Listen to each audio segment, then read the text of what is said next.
Hello student, let us start the lesson number 10, that is the disaster management. आता हा 6 महिन्याचा आपला शेवटचा धडा आहे डिझास्टर मॅनेजमेंट. बघा आता डिझास्टर म्हणजेच काय, आपत्ती, आणि मॅनेजमेंट म्हणजेच काय, व्यवस्थापन. त्याचं आपत्तीचं व्यवस्थापन. आपल्या आजूबाजूला रोज काही ना काहीतरी आपल्याला डिझास्टर्स म्हणजेच काय, आपत्ती आलेल्या दिसतात. मग त्या काही काही वेळेस नॅचरल असतात, तर काही काही काय असतात आर्टिफिशियल असतात किंवा मॅनमेड असतात. मग ह्या अशा आपण कुठे वाचतो तर आपल्याला कशा कळतात, आपल्या जवळपास झालं असेल तर आपल्याला लगेच त्या समजून येतात. पण काही काही ठिकाण दुसऱ्या ठिकाणी झाले असतील तर ते आपल्याला बातम्यांमध्ये, इथं आपल्याला वेगवेगळ्या बातम्या बघा, रशियाचे विमान कोसळले, शस्त्राच्या धाकाने मेलमधील प्रवाशांना लुटले, बरोबर आहे ते, किंवा ट्रक अपघातात तिघांचा मृत्यू झाला, वर्धा वादळाचे चेन्नईत थैमान झाले, महाड ब्रिज कोलॅप्स, असं वेगवेगळे आपण बऱ्याच वेळेस अशा, किंवा सुनामी स्मॅशेस इन एशिया, हे असे वेगवेगळे आपण बातम्या ऐकत असतो, वाचत असतो.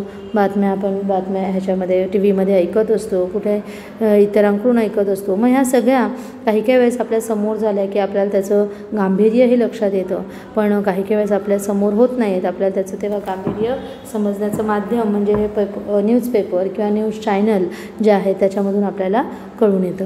मग हे ट्रक अपघात होणे, किंवा रशियाचे विमान कोसळणे, किंवा शस्त्राच्या धाकाने प्रवाशांना लुटणे, हे जे अपघात आहेत ह्याच्यामध्ये काय आहे आपल्याला दिसून येतं की ह्या सगळ्यामध्ये आपल्याला जास्तीत जास्त मॅनमेड, म्हणजे हे मॅनमेड डिझास्टर आहे. हे मानवाच्या चुकीमुळे झालेलं हे तिथं आलेला अपघात आहे, त्याच्या आपत्ती आहे. पण तशीच आपत्ती आपल्याला काय आहे, कुठे काही वेळेस निसर्गामध्येच काही ना काहीतरी घोळ झाला, म्हणजे वादळ येतं आहे, कुठे ब्रिज आपोआपच तिथला कोसळतं, हे पण खरं तर मॅनमेड असते. तर ब्रिजकडे त्याने लक्ष द्यायला पाहिजे, मॅनमेड. मग किंवा सुनामी येते आहे, किंवा कुठे भूकंप झालेला आहे, कुठे काय आपण म्हणू शकतो पूर आलेला आहे. या सगळ्या गोष्टी आपल्याला काय दिसत आहेत, नॅचरल डिझास्टर आपल्याला म्हणू शकतो. आत्ताच आपल्या चिपळूणमध्येच बघायला गेलं तर आत्ता अलीकडे अतिशय मोठं असंच नैसर्गिक आपत्ती, नॅचरल डिझास्टरला आपण सर्वजणच सामोरे गेलेलो आहोत, बरोबर आहे. मग कोणत्या त्या आहेत तर आत्ता आलेला अतिशय महापूर जो होता तो अतिशय सगळ्यांना, त्या पूर्ण आपल्याला इथल्या भागामध्ये सगळ्यांना त्याने काय केलेलं आहे, झोडपून काढलेलं आपल्याला दिसून येतं. मग हे नॅचरल डिझास्टर असू दे किंवा मॅनमेड डिझास्टर असू दे, हे अतिशय हार्मफुल आपल्याला असू शकतं, आणि त्याचा अनुभवसुद्धा आपण आता अलीकडेच घेतलेला आहे. पण मग ह्या नॅचरल डिझास्टरचं कारणं काय आहे, ती कशी होतात, आणि ते प्रिव्हेंट कसं करू शकतो आहे, ह्याचं थोडक्यात आपल्याला ह्या वर्षीपासून त्याचा अभ्यास आहे. हे खरं तर तुम्हाला आत्ता ह्या वर्षी 8वीला पण आहे, थोडं 9वीला आहे, 10वीला आहे.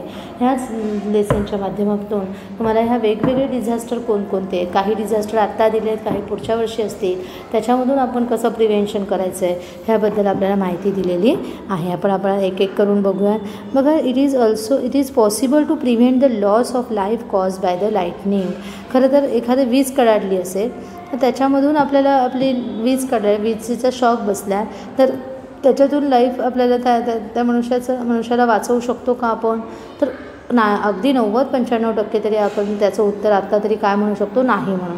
अगदीच एखादा आपल्याला समोर दिसतं आहे तर मग आपल्याला काय आहे, काही ना काहीतरी माहिती असेल, तर त्याला लाकडाने सहज होण्यासारखं असेल तर आपण थोडंसं 4-5% किंवा 2-3% त्याची वाचण्याचीही शक्यता असते. What should be done to prevent the burns on the farm from the getting wash away the rainy सीझनला, म्हणजे छोटे छोटे रोपं आहेत, ती इतकं मोठा पाऊस झाल्यामुळे ती पूर्णपणे त्या मातीसकट ते सगळे रोपं जे पीक लावलं ते सगळं वॉश अवे झालं. मग त्याला आपण काय करू शकतो बघा, व्हाय डू वी एक्झरसाइज वॉटर स्कॅरसिटी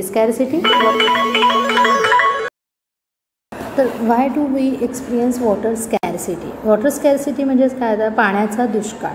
पाण्यामुळे दुष्काळ झालेला आहे, पाणीच आलेलं नाही आहे आपल्याला. बघा, एक दिवस जर एक टाईम पाणी नाही आलं तर आपल्याला पाण्यामुळे कितीतरी वेगवेगळ्या छोटी संकटं असतात खरं, पण त्याला पण आपल्याला पटकन इझिली फेस करता येत नाही. काही वेळेस आपण इझिली फेस करतो जर आपली व्यवस्थित साठवणूक असेल, व्यवस्थित वापर असेल तर. पण आपला व्यवस्थित वापर नसेल तर आपल्याला त्याच्यामुळे भरपूर ज्या समस्या येऊ शकतात. त्या छोट्या असतात त्या आपण सॉल्व करू शकतो, पण अशात जर मोठ्या बराच काळ हे झालं तर मात्र आपण त्या समस्येला पटकन तोंड देऊ शकतो. मग ह्या सगळ्या समस्यांची आपल्याला जाणीव असली पाहिजे आणि आपण त्या समस्यांना कसं सामोरं जायचं आहे. आपल्याला अशा नॅचरल डिझास्टर, मॅनमेड डिझास्टर समोर आले तर आपण तिथे काय करू शकतो. नुसतं माणूस म्हणून फक्त बघत राहायचं आहे का? नाही, आपल्याला तेही फेस करतात. आपण तिथे सेफ आहोत, आपण लांब आहोत, पण आपल्यासमोर अनेक जर जीवितहानी होत असेल, एखादी आर्थिक हानी होत असेल, तर तिथे त्या वस्तूची ह्याची आपल्याला काळजी कशी घेता येईल, कसं आपल्याला पण सेफ करून आपल्याला त्यांना कसं वाचवता येईल, ह्याची काही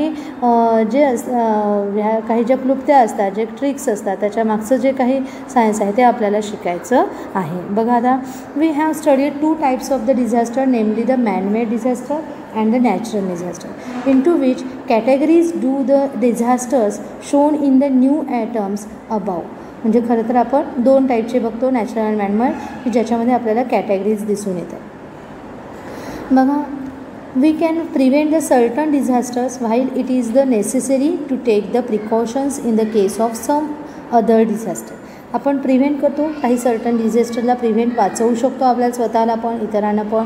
while it is necessary to take the precaution, पण तिथं आपल्याला काळजी घेणं अतिशय आवश्यक आहे. In the case of some other disaster, काही डिझास्टरमध्ये स्वतःची काळजी आपल्याला घेता येऊ शकत नाही, पण ती कशी घ्यायची हे कळलं पाहिजे. Natural and manmade disaster are related to each other. खरं तर हे दोन्ही एकमेकांशी रिलेटेड आहे. ते कसं? खरं तर नॅचरल डिझास्टर जे काय आपण म्हणतो की मोठमोठे फॅमाईन म्हणजे काय, वादळ येतं, लाईटनिंग होते म्हणजे विजा कडाडतात, स्ट्राईक्स, क्लाउड ब्रस्ट होते म्हणजे ढगफुटी होते, स्टॉर्म्स होतात, हे सगळे etcetera occurs due to the changes in the weather. पूर्ण वेदरमध्ये हवामानात बदल झाल्यामुळे तिथे ह्या गोष्टी घडतात. मग ह्या हवामानात बदल व्हायला कोण कारणीभूत आहे? तर इनडायरेक्टली खरं तर ह्युमन बिंगच आहे. कसं काय? तर आत्ता जे सध्या होऊ घातलेलं सगळं जे काही प्रदूषण आहे, त्या प्रदूषणामुळेच आपल्याला डायरेक्टली इनडायरेक्टली आपणच त्या प्रदूषणाच्या माध्यमातून त्याला कारणीभूत असलेलं दिसून येतो. मग हे प्रदूषण आपण करत असतो का? पण नाही, आपण डायरेक्टली करतो असं नाही, पण इनडायरेक्टली ते आपल्याकडून होतं. मग कसं? तर वेगवेगळ्या इंडस्ट्रीज आहेत, फॅक्टरीज आहेत, ह्या कोणी निर्माण केल्या आहेत? तर मानवाने निर्माण केल्या. मग त्याच फॅक्टऱ्यांचा धूर, कारखान्यातला धूर जो काय आहे त्याच्यामुळे झालेलं हे प्रदूषण आपल्याला दिसून येतं. त्याच कारखान्याने, त्याच इंडस्ट्रीजने नवीन नवीन गाड्यांचा शोध, नवीन नवीन मशीन्सचा शोध काढला, पण त्या गाड्या, ते मशीन्स, मग घरातलं अगदी मिक्सर असू दे, AC असू दे, वॉशिंग मशीन, हे सगळं आपल्याला अगदी सोयीस्कर वाटतं, पण त्याच्यामुळे होणारं जे काही हानिकारक गाड्यांमधून येणारा जो धूर आहे तो मात्र आजूबाजूच्या काय आहे, पूर्ण परिसराला प्रदूषित करत असतो. म्हणजे ते पण काय आहे, अतिशय हानिकारक. म्हणजे डायरेक्टली इनडायरेक्टली आपण सुद्धा या नॅचरल डिझास्टरला कारणीभूत आहोत. म्हणजे ते मॅनमेड डिझास्टरला रिलेशन कसं आहे हे आपल्याला दिसून येतं. There is a possibility of damage to the property in such natural calamities. Who is to be held responsible for that? कोणी ना कोणी त्याला रिस्पॉन्सिबल आहे, जबाबदार आहे.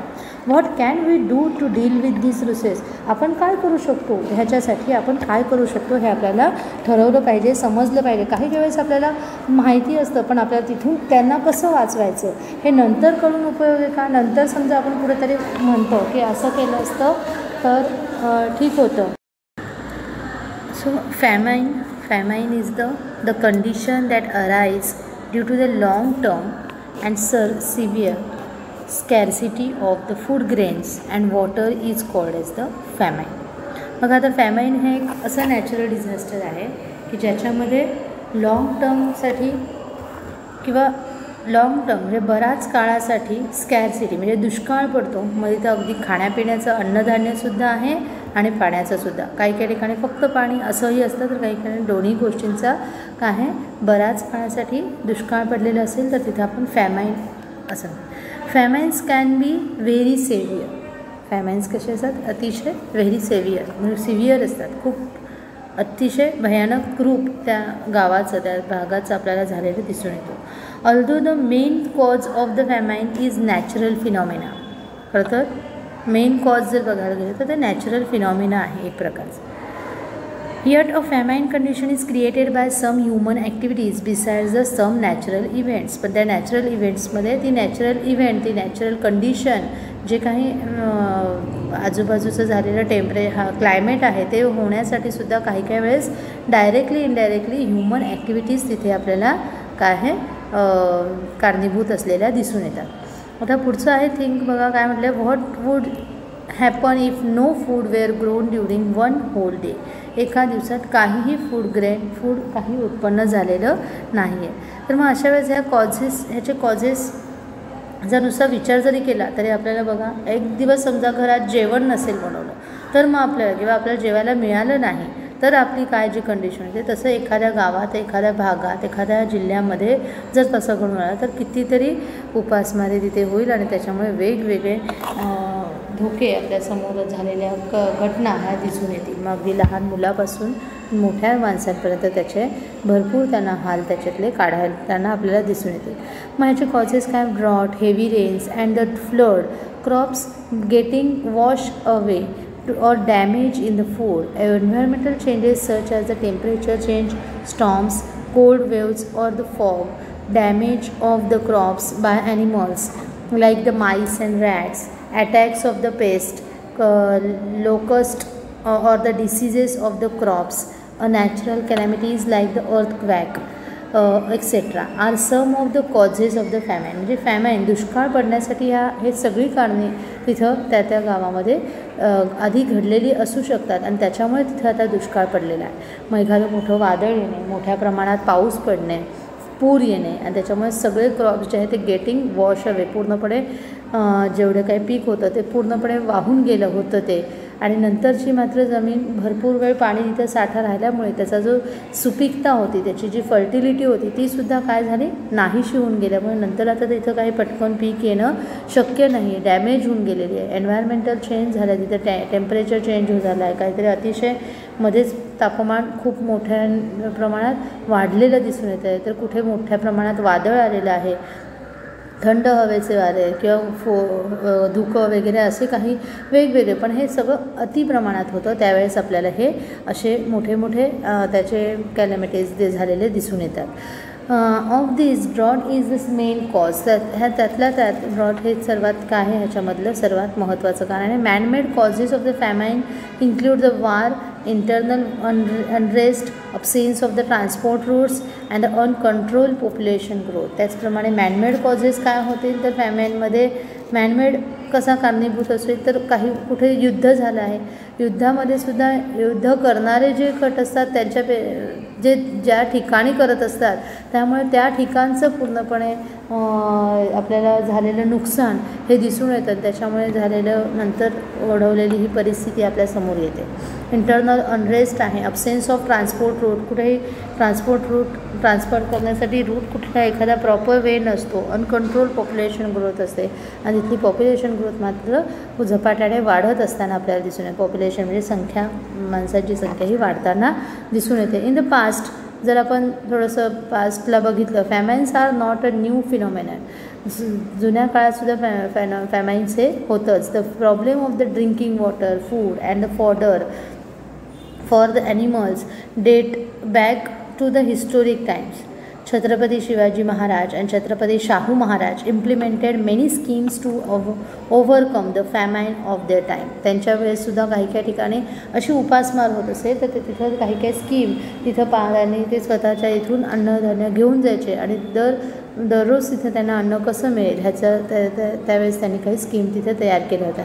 There water supply and water storage schemes are ideal even in today's circumstances. आता पण आपण वॉटर सप्लाय, वॉटर स्टोरेज ह्यासुद्धा स्कीम्स आपण इतरत्र राबवत असतो, त्याही अतिशय आताच्या काळाला आयडियल आहेत. You too can make the schemes like these to face the future's crisis and disaster. मग तुम्हीसुद्धा ती सुरुवात तुम्ही स्वतःपासूनच केली पाहिजे. म्हणजे मोठ्या प्रमाणात तिथं पाणी साठवलं जातं आहे वरती किंवा त्याचं स्टोरेज केलं जातं आहे, पण हे जर आपण आपल्या घरातसुद्धा आपल्याला स्वतःला एक छोटीशी सवय ठेवली, रोजचं आपण पाणी जे काही हात धुवायला, भांडे धुवायला, कपडे धुवायला, आंघोळीला, ज्या वेगवेगळ्या करण्यासाठी आपण पाण्याचा उपयोग करत असतो, पिण्यासाठी, ह्या सगळ्यांचा आपण जपून वापर केला पाहिजे. केलं तर पाहिजे. सगळ्याला पाणी हे आवश्यक आहेच, पण जे काय असेल ते वाया जाणार नाही. आता अगदी साधं उदाहरण म्हणजे आता तुम्ही पाणी पिण्यासाठी ग्लास भरून घेता, पण खरंच तुम्ही पूर्णच्या पूर्ण ग्लास पिणार आहात का पाणी प्यायला? हां, पूर्ण पिणार असाल तर ठीक आहे, पण आपण तो पाणी उष्टा करतो ग्लास आणि तुम्ही त्याच्यातलं फक्त जरासं 1-2 घोट पाणी पिताय आणि अर्ध्याच्या वर ग्लास काय होत आहे त्याच्यातलं पाणी ओतून टाकताय. हे इथं बरोबर नाही. तुम्हाला जेवढं आवश्यक असेल तेवढंच पाणी घ्या आणि तेवढ्याचाच वापर तुम्ही पाणी प्या. पाणी उलट हे शरीराला अतिशय आवश्यक आहे, प्यायला पाहिजे.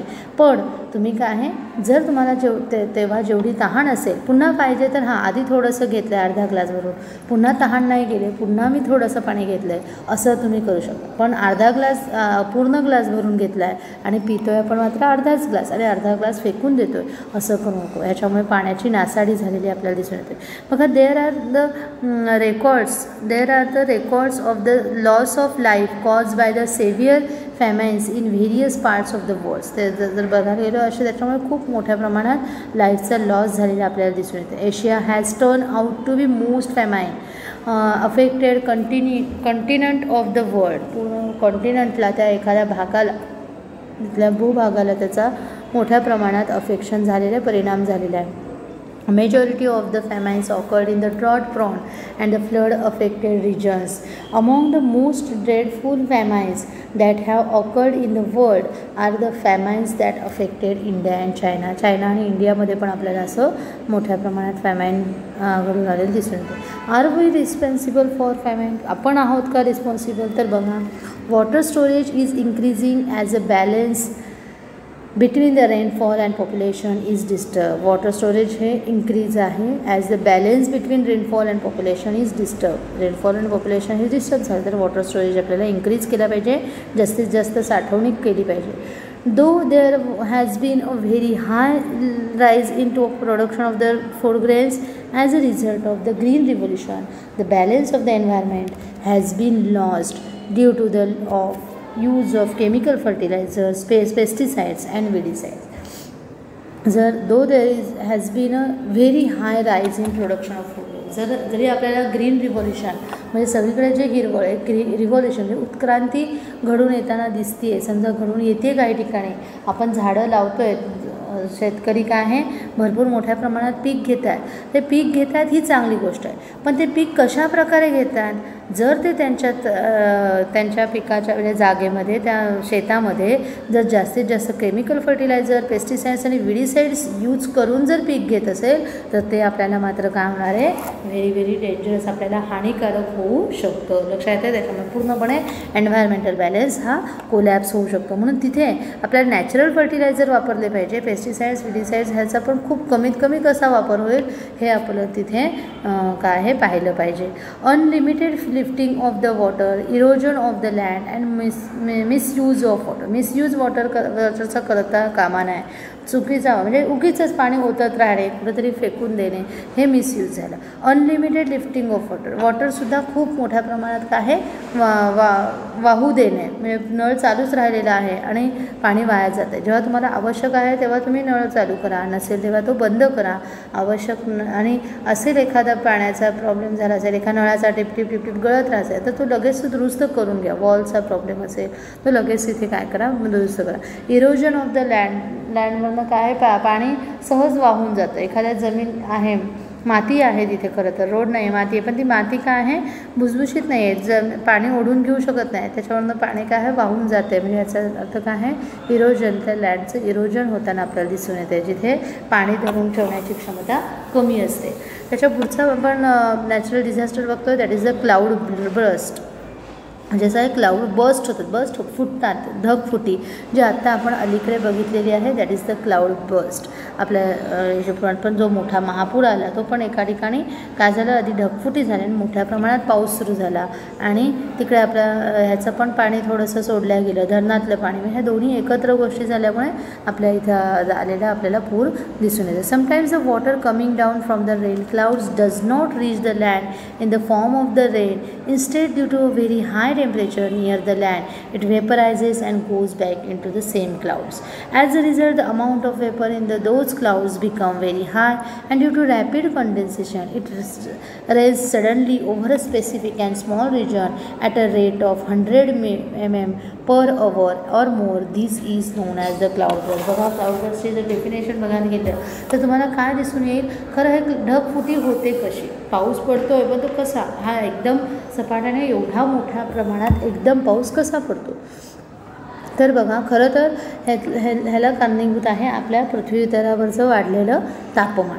समजा एखाद्या भागात खूप तापमान वाढलेलं आहे, इतक्या वाफा अगदी त्या ह्याच्यातून निघत चालल्या, मग अशा वेळेस जर आता काय आहे, पावसाळा आहे, पाऊस पडतो आहे, पण भूतलावरच इतक्या मोठ्या प्रमाणात वाफा असल्यामुळे तिथे काय होतं आहे, तो रेन पूर्णपणे खाली येऊ शकत नाही.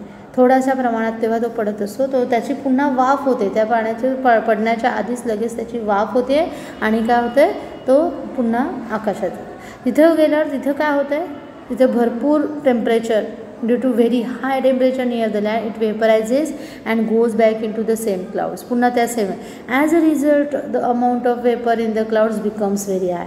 मग तिथं वरती क्लाउड्सची मध्ये वेपरचं अमाऊंट काय होतं आहे, खूप मोठ्या प्रमाणात वाढत जातं आणि खूप मोठ्या प्रमाणात त्याचं रॅपिड कंडेन्सेशन होतं, लगेच त्याचं संप्लवन होतं आहे, मोठ्या प्रमाणात लगेच ते होतं. इट रेन्स सडनली, आणि त्याच्यामुळे ते भरपूर पाऊस एकदम एकाच भागात आणि एकाच ठिकाणी पडताना आपल्याला दिसतं. आणि तिथे काय होतात आणि अगदी जवळपास तो 100 mm per hour एवढ्या रेटने तो खाली पडतो आणि त्याच्यामुळे आपल्याला तिथं दिसून येतं की क्लाउड बर्स्ट झालेला आहे. इथे आपल्याला असं ॲट द हे 2010ची एक गोष्ट सांगितली की 6 ऑगस्टला, आता आपलं पण नाव ह्या डिक्शनरीत यायला वेळ लागणार नाही आहे. Cloud burst that occur in the Mumbai 26 August 2005ला सुद्धा जो पूर आला होता तो मुंबईमध्ये क्लाउड बर्स्ट झालं होतं. Was extra ordinary and unforgettable, तो पण अतिशय न विसर. तसंच आत्ताची पण आपली 2021ची जी आता परिस्थिती झाली ती सुद्धा on that day it rain about 950. बघा त्या दिवशी मुंबईला झाला तो 950 mm, that is the 37 inches in the 8 to 10 hours and the entire city of the Mumbai was waterlogged and flooded. असं आपल्याला तिथे दिसतं. तेव्हाच त्याच वेळेसुद्धा इथं कोकणातसुद्धा तीच परिस्थिती आपल्याला निर्माण झालेली, त्या साधारण थोडीशी तेवढी झालेली दिसून आलेली होती. बाजारपेठ वगैरे तेव्हा काय पण काही भाग, बराचसा भाग त्यावेळेस राहिलेला होता, पण तोही आत्ताच्या ह्याच्यामध्ये आपला धुपून निघालेला दिसून येतो. आता पुढचं आपण बघतो फ्लड म्हणजे काय आहे तर पूर परिस्थिती. We have already learn about the floods and effects of flood. आपण फ्लडबद्दल त्याच्या आधी पण शिकलेलो आहोत. कलेक्ट द इन्फॉर्मेशन, तुम्हाला सगळ्यांना माहितीच आहे कसे होतात की have awkward at various places in the Maharashtra in the last few years. म्हणजे आत्ताचंच आपण बघितलं तरी त्याचं उदाहरण तुम्ही देऊ शकता. प्रोटेक्शन काय करू शकतो आपण, construction of the small dams in the mountainous region. मग आपल्याला तर पुन्हा पूरस्थिती येईल किंवा नाही येऊ शकते असंही काही जणांनी सांगितलेलं आहे. मग तेव्हा आपल्याला काय करायचं आहे, अशा प्रकारे आपण प्रोटेक्शन करू शकतो. Construction of the small dams, छोटे धरणं अजून तिथे वाढली पाहिजे in the mountainous region.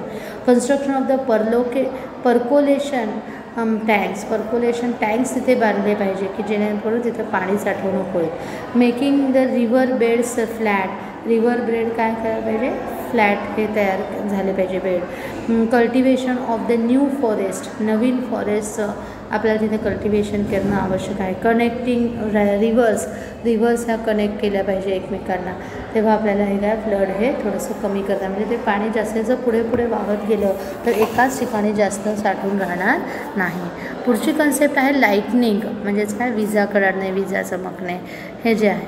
You have learn about the generation of the electric charge. आपण गेल्या पाठात लाईटनिंगचं जरासं शिकलेलो आहोत. And lightning strike in the lesson of the static electricity. In this lesson we shall learn something more about the lightning and measures of the protection from it. मग wonderful thing to know, lightning temperature more intense than the sun. तर लाईटनिंगचं temperature हे सनपेक्षाही जास्त intensity त्याची जास्त असते. बघा about the 95%, in fact about 95% of the lightning flashes are limited to the sky. Only the 5% of the lightning reaches the ground, and the lightning can generate within one cloud. Between the two clouds or between a cloud the ground, about 40 lightning flashes occur per second in the atmosphere. The temperature generated by the lightning is higher than that of the sun. Due to this, the high temperature the air under high pressure expands and suddenly and loud crashing sound is heard. मग जेव्हा आपण खरं तर lightning हे इतक्या मोठ्या प्रमाणात होतं तरी पण पूर्ण भूतलावर येऊपर्यंत फक्त ते 5% लाईटनिंग हे आपल्या ग्राउंडपर्यंत रीच होत असते, तरी पण त्याचा आपल्याला खूप मोठे मोठे आघात हे पूर्वी जाणवायचे, दिसायचे. आता हे आपल्याला जास्त दिसत नाही, कारण आपण गेल्या पाठातच बघितलं की आपण जर लाईटनिंगसाठी सुद्धा समजा तिथे एक कंडक्टर जो आहे, कंडक्टर लाईटनिंग कंडक्टर जर वरती त्या बिल्डिंगच्या इथे वगैरे सिच्युएट केला तर त्याच्यामुळे आपल्याला लाईटनिंगच्या स्ट्राईकचा जास्त त्रास होणार नाही. लक्षात आलं आहे. मग त्याचे प्रिकॉशन्स कसे घेता येतील? Do not stand on open ground or below a tree. ज्यावेळेस वीज काढत असेल तेव्हा एखाद्या ओपन ग्राउंडवर पण उभं राहू नका किंवा ट्रीच्या म्हणजे झाडाच्या खाली उभं राहू नका. Do not go to a high location or climb a tree. एकदम उंचावर सुद्धा कुठं जाऊ नका किंवा झाडावर चढण्याचा प्रयत्न करू नका. Do not stand near the electric pole, telephone pole or a tower. तुम्ही एखाद्या इलेक्ट्रिक पोलच्या जवळ उभं राहू नका, टेलिफोन पोलच्या सुद्धा जवळ किंवा एखादं टॉवर आहे मोबाईलचं त्याच्याही जवळपास उभं राहू नका. Do not lean on wire fence around a farm, a compound, a garden or a house. किंवा एखादे काही लीन असतील ज्या वायर्ड अशा असतील तर त्यांना काही कुठं टच करायला जाऊ नका. कुठे लोखंडाचं आपल्याला कंपाऊंड वॉल आपण करत असतो त्यालासुद्धा टच करायला जाऊ नका लोखंडी वस्तू. If you are on the 2-wheeler, a bicycle, a tractor or a boat, get off immediately and go to a safe place. तुम्ही जर 2-wheelerवर बसलेले असाल, सायकलवर स्वार असाल, कुठे ट्रॅक्टर चालवत असाल किंवा एखाद्या बोटीत असाल तर तिथून ते त्या वाहनावरनं उतरून तुम्ही एखाद्या सेफ प्लेसला शिफ्ट व्हा. Do not gather all together in one place. एकाच ठिकाणी सगळ्यांनी गर्दी करून उभं राहू नका. Take care to keep a distance of the 15 feet between any 2 persons. तुम्हाला इथे काय आहे, जवळपास 2 पर्सनमध्ये 15 फुटाचं अंतर ठेवायचं आहे. Do not use the plug in electrical appliances. कुठल्याही प्रकारे इलेक्ट्रिकल अप्लायन्सेसमध्ये प्लग स्विच ठेवू नका, तो काढून ठेवा. Do not use a mobile or telephone. त्यावेळेस मोबाईल किंवा टेलिफोनचा वापर करू नका, तो बंद ठेवा, ओपनसुद्धा करू नका. Stand on dry wood. एखाद्या कोरड्या लाकडी टेबलाच्या खाली वगैरे तुम्ही थांबू शकता. A plastic sheet, sack or jute cloth or the dry leaves. लक्षात आहे. keeping your feet together, support your self on the soles of your feet, placing your hand on your knees and crouch low. हे सगळं तुम्ही एकत्र ठेवा आणि मग ते पहा. Together support your self on the soles of your feet. तुमच्या सोल्सवर दाब द्या. आणि your hands on your knees and crouch low. तुम्ही तुमचे हँड्स काय करा, तुमच्या नीवर ठेवा आणि असं क्राउच असं झुकतं व्हा. Swimmers or fisherman should immediately come out of the water. Swimming करत असतील, फिशर म्हणजे मासेमारी कोणी करत असतील तर त्यांनीसुद्धा पाण्याच्या बाहेर यायचं आहे. A pucca house is the safest place. Find out if there is a lightning conductor on any tall building near your house. If necessary, get a lightning conductor fitted on your house. तुम्ही सुद्धा तुमच्या घराला, तुमच्या बिल्डिंगला lightning conductor necessary असेल तर लावून घ्या. अशा वेगवेगळ्या प्रकारचे आपण प्रिकॉशन्स तिथे घेऊ शकतो. Okay next see the volcano. This is also the one type of natural disaster. Volcano is a natural event or phenomenon, we can say. The interior of the earth is very hot. ह्यावेळेस काय होतं, या volcano होण्याच्या आधी काय होतं, अर्थचं जेव्हा interior म्हणजे आतला भाग, आपण अर्थ सरफेसच्या वरती राहतो, अर्थवर पृथ्वीवर राहतो, पण पृथ्वीचा जो आतला भाग आहे तो काय होतो, is very hot, becomes very hot. आधी तो पूर्णपणे गरम असा तिथे वाफा आतल्यात आधी होत राहतात. Movement of the hot substances continuously occur from the interior towards the surface of the earth. पण ज्या काही मुवमेंट्स त्याच्या होत असतात तर त्या काय होत असतात, अर्थच्या वरती आपल्याला होत असताना दिसत असतात. अर्थच्या बाहेर म्हणजे तो हॉट सबस्टन्स आहे, तो हॉट एअर्स आहेत ते बाहेर यायला प्रयत्न करत असतात. As a result sometimes the solid, liquid and gaseous substance below the earth crust are push towards the crust. काही काही वेळेस जे अर्थ क्रस्ट म्हणजे आतला भाग जो असतो त्याला अर्थ क्रस्ट, मॅन्टल वगैरे असे शब्द तिथे वेगवेगळे त्याच्या थराला नाव दिलेले आहे. तर तिथले जे सॉलिड, लिक्विड आणि गॅसियस सबस्टन्स आहेत म्हणजे स्थायू, द्रव आणि वायू अवस्थेतले जे काही पदार्थ आहेत ते काय करतात, पुश करतात त्या अशा gaseous सबस्टन्सला. When these substances come out of the earth crust are in an eruption and start flowing. मग ते इरप्शन म्हणजे जोरदारपणे येतात अर्थ क्रस्टच्या बाहेर आणि फ्लो व्हायला सुरुवात करतात. फ्लो म्हणजे त्यांना एक लिक्विड माध्यम असं लिक्विड होतात, त्यांचं द्रव पदार्थामध्ये त्यांचं काय होतं आहे, कन्व्हर्जन होतं आणि ते काय होतात, फ्लो व्हायला सुरुवात करतात. And it is called as a volcano. आणि त्यालाच काय म्हटलं तर व्होल्कॅनो असं म्हणतात. बघा आपल्याला इथे चित्रामध्ये ते दाखवलं आहे, म्हणजे धूरसुद्धा तेवढाच मोठा आणि त्याचप्रमाणे बघा बाजूला आपल्याला त्याचा ओघळ असा दिसतोय. That is the liquid. त्याच्यातलं जे हॉट सबस्टन्सेसचं लिक्विडमध्ये कन्व्हर्जन झालं आहे ते बाहेर येताना आपल्याला दिसून येतं. मग ह्याचे इफेक्ट काय काय होतात. The chemical substances such as the lava, vapour, hot mud, sulfur etc. get collected on the surface of the earth and thereby mountains and hills are created. मग जेव्हा असे पदार्थ एकत्र येऊन तिथं एक प्रकारचं माउंटन किंवा एक मोठी हिल अशी तिथं तयार होते.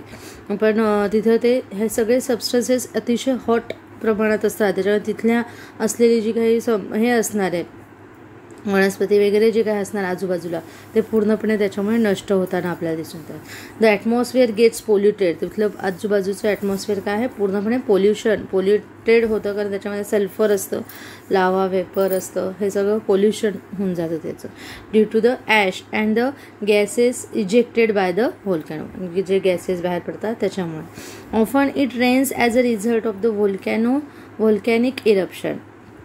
व्होल्कॅनिक इरप्शनमुळे त्याच्यामुळे रेन्ससुद्धा मध्ये मध्ये होऊ शकतं, पाऊस पडू शकतो. जरी सीझन नसेल तरी तिथे पाऊस पडलेला आपल्याला दिसून येतो. Temperature rises due to the hot gases. तिथलं तापमानसुद्धा हॉट गॅसेसमुळे वाढलेलं आपल्याला दिसून येतं. Forest and settlements get buried under the hot mud. Forest म्हणजे पूर्ण जे काही तिथलं जंगल असेल किंवा तिथलं आजूबाजूचं जी काही वस्ती असेल, मग तिथे लिव्हिंग थिंग म्हणजे प्लॅन्ट्स वगैरे जे काही असणार ते सगळे बरीड होऊन जातात. त्याचा एवढा मोठा थर त्याच्यावर आल्यामुळे ते पूर्णपणे त्या वनस्पती छोटे छोटी जर झाडं असतील ती पूर्णपणे काय आहे, पुरल्या जातात. बरीड म्हणजेच काय, पुरल्या जातात त्या हॉट मडमुळे किंवा ती नष्ट होऊन जातात. volcanoes erupt in a sea as they do not do on the land. व्होल्कॅनोज काय आहे, पूर्ण सीला सुद्धा इरप्ट करत असतात. Okay. therefore the same substances that come out during the eruption of the volcano on the land are ejected during the eruption of the volcano in the sea. म्हणजे जसं समजा एखाद्या सीमधून सुद्धा व्होल्कॅनो बाहेर पडत असतो आणि ते इजेक्ट करतात, तर ती जसं समुद्रामध्ये सुद्धा काही काही छोटे छोटे अशा हिल्स आपल्या अगदी समुद्राच्या सपाटीच्या खाली म्हणजे पाणीवरती आपल्याला थर दिसतो, पण त्याच्यामध्ये खालचा जो थर आहे अगदी सर्वात जमीन वगैरे तिथे सुद्धा छोटे छोटे आपल्याला हिल्स असे आलेले दिसतात. तर तिथे सुद्धा असे छोटे छोटे व्होल्कॅनोज तिथं आलेले असतात. ओके. आणि ते सुद्धा जसं तिथली जी हे साधन संपत्ती आहे असं म्हणू शकतो आपण, किंवा समुद्राच्या आतमध्ये जे छोटे छोटे झाडं असतात, समुद्रात पाण्यामध्ये राहणारी जी झाडं वगैरे असतात, पाण्यामध्येच त्यांचं ते उगवतात, अशी ती ठराविक विशिष्ट प्रकारची जी वनस्पती असतात ती सुद्धा ह्या अशा छोट्या छोट्या व्होल्कॅनोजमुळे काय होतात, पूर्णपणे नष्ट पावलेली आपल्याला दिसत होतात. Some islands are created due to the eruption of the volcanoes in the. त्याच्यामुळे तिथे आयलँड्स असे छोटे छोटे तयार झालेले आपल्याला दिसून येतात. त्याचप्रमाणे तिथले झाडं आहेत, पुन्हा फिशेस, सगळे मासे वगैरे जे काही आहेत त्यांनासुद्धा त्याचा मोठा परिणाम होतो. काही वेळेस त्यांचं तिथे डेथ झालेली आपल्याला दिसून येते. It is not possible to prevent the eruption of the volcano to stop if it after it erupts or to control it. खरं तर हे पॉसिबल नाही आहे इरप्शन, आपल्याला हे व्होल्कॅनोचं इरप्शन थांबवण्यासाठी हे खरं तर शक्य होत नाही आहे. टू स्टॉप, त्याला थांबवणं किंवा त्याचं काय ते थोडंसं नियंत्रणात आणणं, हे काय तसं बरोबर बघितलं तर शक्य नाही आहे. However by means of the science and technology it is possible to predict and eruption and to take the immediate steps for the disaster. नाही पण ते डिझास्टर झालं तरी पण ते प्रेडिक्ट कसं करायचं, म्हणजे जास्तीत जास्त सगळीकडे ते न पसरण्यापासून कसं त्याला वाचवायचं, किंवा त्याच्यापासून त्याचे जे डिझास्टर मॅनेजमेंटच्या काही आपण आपत्ती व्यवस्थापनामध्ये त्याच्यापासून कसं प्रिव्हेंट व्हावं ह्याच्यासाठी आपण काही इमिजिएट स्टेप्स काही घेऊ शकतो, पण ते आपल्याला समजणं आवश्यक आहे त्यावेळेस. ओके, अशा प्रकारे आपण व्होल्कॅनोची थोडक्यात माहिती बघितली आहे. खरं अजून भरपूर आहे, तुम्हाला आता ह्यावर्षी अगदी थोडक्यातच दिलेलं आहे. त्याच्यानंतर पुढचं आहे त्सुनामी. लास्ट आहे आपल्याला हा पॉईंट त्सुनामी. त्सुनामीचं स्पेलिंग बघा, TSUNAMI असं आहे, प्रोनाऊन्सिएशन त्सुनामी असं, तचं अगदी सायलेंट उच्चार आहे tsunami. Okay, as a land earthquakes and volcanic eruption occurs at the bottom of the sea. 2. If an earthquake occurs at the bottom of the ocean, the energy release push the water upward. जेव्हा earthquake ओशनमध्ये आढळून येतो, earthquake आपण जमिनीत तेव्हा काय होतं, तिथल्या building वगैरे पडतात, काही झाडं पडतात असं आपण बघितलं. पण जेव्हा ते जर ओशनमध्ये म्हणजे सीमध्ये समुद्रामध्ये जर हे झालं तर तिथं काय त्याची एनर्जी जी आहे ती वॉटरला काय जोरदारपणे वरच्या दिशेने पुश करते, ढकलते. As a result of this a peculiar type of the waves are form. त्याच्यामुळे तिथे काय एक काही विशिष्ट प्रकारचे आणि मोठमोठे वेव्ज तिथे असे वेव्ज म्हणजे लाटा तिथे तयार झालेल्या दिसून येतात. These waves are not very high near the source but they start spreading very fast. पण ते खरं तर त्यातल्या त्यात ते खूप हाय पण नसतात किंवा खूप स्लो पण नसतात, but they start spreading very fast. पण ते इतक्या मोठ्या प्रमाणात पसरले जातात आणि ती जी समुद्र सपाटीची जी लेवल आहे त्याच्याही वर ते येण्याचा प्रयत्न करतात आणि त्याच्यामुळे खूप लॉंग डिस्टन्सपर्यंत त्या जात असतात. The velocity of this waves is 800 to 900 kilometre. म्हणजे एक वेव्ह त्याच्यातून असं उसळी मारली तर ती जवळपास 800 ते 900 किलोमीटरपर्यंत एका आवरपर्यंत जाऊ शकते. Okay, when they reach a coastal area their velocity is reduce. जर तो कोस्टल एरिया म्हणजेच काय आहे प्लेन एरिया असेल तर तिथं काय थोडीशी व्हेलॉसिटी कमी असते, कारण तिथे काय पुढे जायला वाव सहज त्यांना मोकळी जागा मिळते. पण जर आपण म्हटलं तर तिथे काय पुढे जायला, but their height is found to have the increase tremendously. पण त्याची हाईट ही त्यावेळेस काय आहे खूप मोठी आपल्याला झालेली दिसून येते. इवन टू अबाउट 30 मीटर्स, जवळपास 30 मीटरपर्यंत ती वरती झालेली असते. Such a wave generated by an earthquake or the volcano occurring on the ocean floor is called as a tsunami, and tsunami is a Japanese word which means the harbor wave. खरं तर tsunami हा Japanese लँग्वेजमधला word आहे ज्याचा अर्थ आपण इंग्लिशमध्ये बघायला गेलो तर हार्बर वेव्ह असं त्याचा अर्थ आहे. ओके, पुढे बघा डिस्ट्रक्टिव्ह इफेक्ट काय काय होतात त्सुनामीचे. बिल्डिंग्स तुम्ही सुद्धा ऐकलेले असतील, मागे झालेच आहे 5-6 वर्षापूर्वी त्सुनामी समुद्रामध्ये आलेल्या आपण ऐकलेल्या आहेत. Okay, buildings and other constructions are destroyed. त्याच्यामुळे बिल्डिंग्स आहेत त्या पूर्णपणे नष्ट पावतात. अदर कन्स्ट्रक्शन्स मोठमोठे काही बांधकाम असेल ते सुद्धा त्याच्यामुळे डिस्ट्रॉय होते, नष्ट होतं आहे. There is a large scale loss of life and financial loss. पूर्ण त्या लाईफचं पण लॉस होतो, काही वेळेस फायनान्शियल म्हणजे आर्थिकसुद्धा तिथे नुकसान झालेलं आपल्याला दिसून येतं. Boats and ships near the coast get damages. इथल्या ज्या बोटी असतात समुद्रामध्ये, शिप्स किंवा जहाजी मोठ्या मोठ्या बोटी असतात त्यासुद्धा त्यांचंसुद्धा पूर्णपणे त्या डॅमेज होणार आहेत. Trees get uprooted. पूर्ण मुळासपासून ते ट्रीज पूर्णपणे निघून जातात. And landslides takes place on the large scale. त्याच्यामुळे पूर्णपणे लँडस्लाईड्स म्हणजे कुठेतरी दरड वगैरे कोसळते असंही आपल्याला त्याच्या आजूबाजूला त्या एरियाच्या आजूबाजूचा भाग दिसून येऊ शकतो. Changes takes place in the original land near the coast giving rise to स्वॅम्प्स.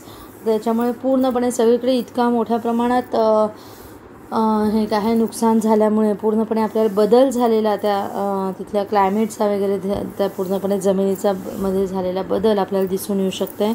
Traffic obstructions arise. त्याच्यामुळे खूप मोठ्या प्रमाणात काय गाड्यांची जी ट्रॅफिक आहे गर्दी आहे ती सुद्धा त्याच्यामुळे काय गाड्यांची म्हणा माणसांची म्हणा ती पूर्णपणे अराईज म्हणजे काय वाढलेली दिसेल. The business industries related to the sea are adverse affected and normal day to day life is disturbated. त्याच्यामुळे सगळे जे काही रोजचं प्रत्येकाचं जो काही आपण म्हणू शकतो पूर्ण दिवसभराचं जे काही कामकाज आहे, मग त्यांचा बिझनेस आहे, म्हणजे कामधंदा आहे, काही इंडस्ट्रीज आहेत, ते सगळे जे सीशी रिलेटेड आहे, समुद्राशी रिलेटेड त्यांचं जे काम चालू असतं ते सगळं पूर्णपणे त्याच्यावर परिणाम झालेला दिसेल. आणि त्याच्यामुळे पूर्ण जी नॉर्मल लाईफ आहे ती पूर्ण डिस्टर्ब झालेली आपल्याला दिसून येते.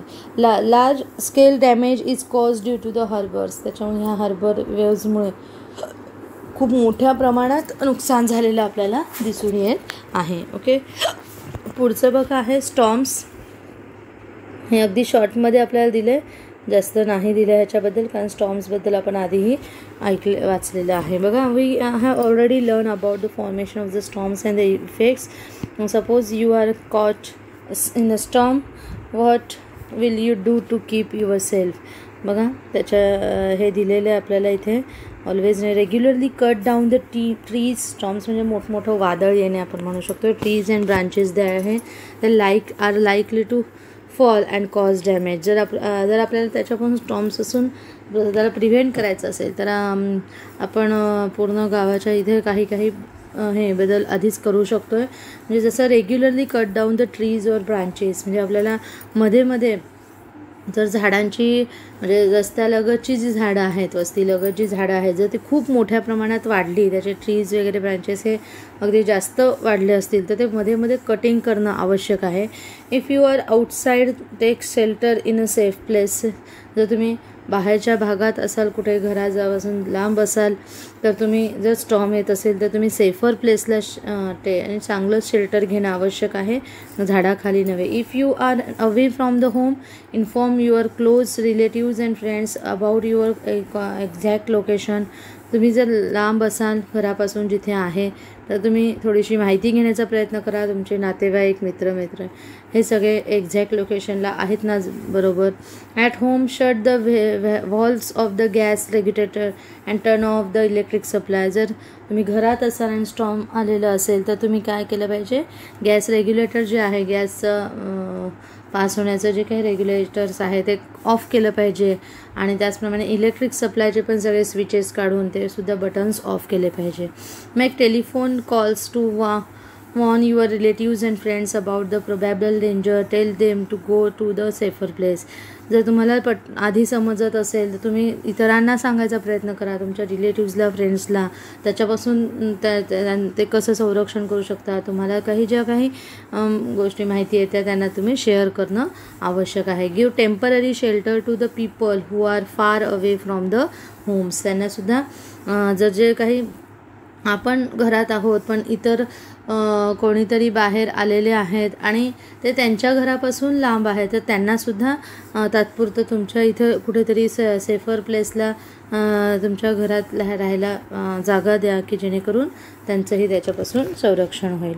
अशा प्रकारे बघा 13 ऑक्टोबर जो आपण आहे तो काय आहे, international day for the disaster reduction. 13 October म्हणजे आत्ताच अलीकडे होऊन गेलेला, आज आता बघतो आपण आता अलीकडे झालेला तो काय, international day for the disaster reduction. जे काही आपत्ती येते त्याच्यापासून कमी करायचा प्रयत्न आपण तिथे करू शकतो. सगळ्यांमध्ये जनजागृती करू शकतो. त्या अशा मोठमोठे डिझास्टर जे नॅचरल डिझास्टर आहेत ज्याला आपण डायरेक्टली इनडायरेक्टली मॅनच त्याला ह्युमन बिंगच काय आहे त्याला कारणीभूत ठरते असं आपल्याला दिसून आलेलं आहे. तर ते थोडंसं सगळ्यांमध्ये त्याची जागृतीकरण करणं, जनजागृती करणं, सगळ्यांना त्याची जाणीव करून देणं हे आवश्यक आहे. कारण जे काही पोल्युशन होतं आहे मग छोट्या छोट्या गोष्टी आपण इथे टाळू शकतो. जसं पोल्युशन कशामुळे होतं आहे तर भरपूर मोठ्या प्रमाणात इंडस्ट्रीज वाढलेल्या आहेत. आता त्या इंडस्ट्रीज वाढल्या आहेत कारण तरी पण आपण त्या इंडस्ट्रीजची संख्या तर काही कमी करू शकत नाही. कारण आपल्याला जर एखादी गोष्ट वापरायला हवी आहे, सोयीस्कर त्याच्यामुळे झालेल्या आहेत तर मग त्या गोष्टी आपल्याला किती प्रमाणात यूज करायच्या आहेत हे आपण ठरवलं पाहिजे. म्हणजेच काय, आता उदाहरणार्थ गाड्या आलेल्या आहेत, व्हेकल्स आलेले आहेत, मग 2 व्हीलर 4 व्हीलर अशा सगळ्या आलेल्या आहेत. त्याच्यातून बाहेर पडणारा धूर, त्याच्यामुळे प्रदूषण आपल्याला होताना दिसून येतं. मग तुम्हाला गाडी घेतली आहे, तुम्ही वापरणं आवश्यक आहे, वापरायलाच हवी आहे, पण जिथे आवश्यक आहे तिथेच यूज करा. आता जर तुम्हाला घरातून अगदी खूपच कमी डिस्टन्सवरच जायचं आहे, कुठे बाजारात जायचं आहे, कुठे जायचं आहे, पण खूप कमी डिस्टन्सला तुमचं घरापासून ते अंतर असेल, तर मग इथे विनाकारण गाडीचा वापर करू नका. तुम्ही तिथे शक्यतो काय वॉकिंग करून जा, की जेणेकरून काय होणार आहे, तुमचा एक हेल्थला एक व्यायामसुद्धा होईल आणि तिथे बाहेर पडणारा तेवढ्या काळातला जो काही धूर आहे तो तुम्ही काय आहे वाचवू शकणार आहात. ह्याच्यामुळे तुमचं पेट्रोलसुद्धा कमी यूज होऊ शकतं आहे, तोही तुम्हाला एक, कारण इंधन हे सुद्धा एक नैसर्गिक साधनसंपत्ती आहे, तीसुद्धा आपल्याला जपून वापरली पाहिजे. म्हणजे ह्या सगळ्या गोष्टी आपण असं प्रत्येकाने छोट्या छोट्या गोष्टीतलं हे लक्षात घेतलं, त्याच्यामध्ये आपण कसं सेव्ह करू शकतो, तरच सगळ्या पूर्ण ठिकाणचं आपल्याला काय प्रदूषण हे रोखता येईल. आणि कारण सर्वात मोठा परिणाम हा प्रदूषणामुळेच झालेला आपल्याला दिसून येतो आहे. म्हणून आपण काय आहे तिथे जेवढं शक्य होईल आपल्या परीने तेवढं आपण करणं आवश्यक आहे. ओके, अशा प्रकारे तुम्हाला हा लेसन कंप्लीट लेसन 2-4 वेळेस रीड आउट करायचा आहे. प्रत्येक शब्दाचा मिनिंग, जे नवीन शब्द आहेत ते सगळे पाठ करून टाकायचे आहेत. ओके, आणि मग तुम्हाला व्यवस्थित प्रकारे एक्झरसाइज लिहून काढायचं आहे. ओके, अशा प्रकारे आपल्याला हे 10 लेसन्स आता 6 महिला होते आणि ते आपण थोडंसं कमी वेळ असल्यामुळे काय केलेलं आहे, थोड्याशा शॉर्टकट असं थोडंसं शिकवण्याचा प्रयत्न केला आहे, अगदीच न होण्यापेक्षा, कारण कमी वेळ आहे. आता आपल्याला 6 माही झाल्यानंतर 6 माहीची परीक्षा कधी असेल ते सर लवकरच सांगतीलच, पण त्यानंतर आपण आता लगेचच उद्यापासून वगैरे कोणता आहे लेसन नंबर 11 म्हणजे आता वार्षिक परीक्षेचा जो काही अभ्यासक्रम असणार आहे त्याला आपण लागणार आहोत, ते आपण मात्र स्टेप बाय स्टेप व्यवस्थित घेणार आहोत. ह्याच्यात जरी मी हे फास्ट घेतलं असेल, जर तुम्हाला एखादी कन्सेप्ट नसेल समजत तर तुम्ही नक्की मला ती विचारा, मी त्याच्याबद्दल नक्कीच तुम्हाला